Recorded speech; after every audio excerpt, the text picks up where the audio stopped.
So a lot of you are familiar with the story of Joshua. It starts off, and basically what's happening is Joshua is this young leader of the nation of Israel, of God's people. And he's taking over from Moses, and Moses has led the people out of slavery through this weird wilderness place. But he's led them to the edge of the promised land, and Joshua's job is to lead them to the promised land. He's scared, he's confused, all these other things, and God just simply says to him, you need to be strong, you need to be courageous. He repeats this multiple times, and I want you to obey everything that I tell you to do. Because as you do that, basically what he says is you will remain under my blessing. I want to bless you. I want things to go well for you. And so you can ensure that by being strong and being courageous by obeying me.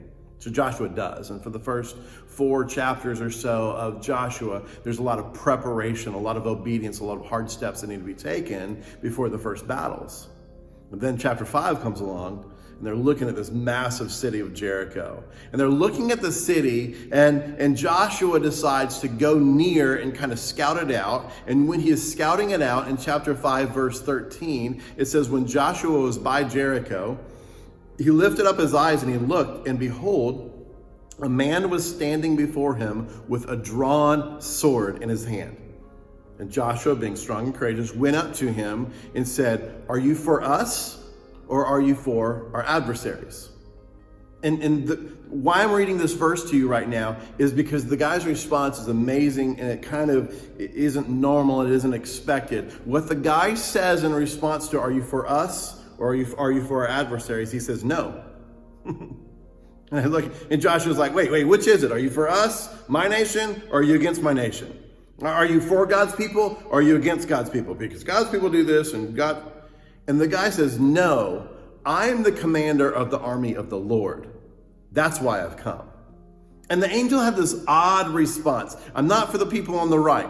I'm not for the people on the left. I'm for God, and I'm for God's kingdom. And I think it's interesting, before God sent Joshua to fight against Jericho, God sends this person to be able to make sure that he was fighting the right fight. He sent an angel to make sure that his focus was right, his priorities were right. And what this guy says, he says, no, I'm the commander of the army of the Lord. That's why I've come. And Joshua responds by falling to his face. He recognizes this is an angel. And he says, what does the Lord say to his servant? And the commander of the Lord's army said to Joshua, take off your sandals from your feet, for the place where you're standing is holy, it's sanctified, it's set apart for God. I want to challenge us today.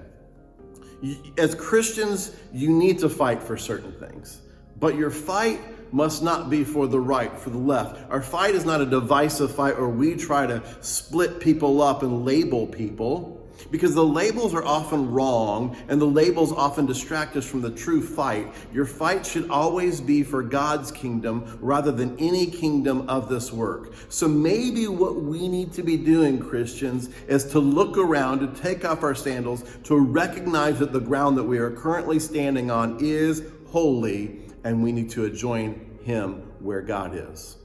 Have a blessed day.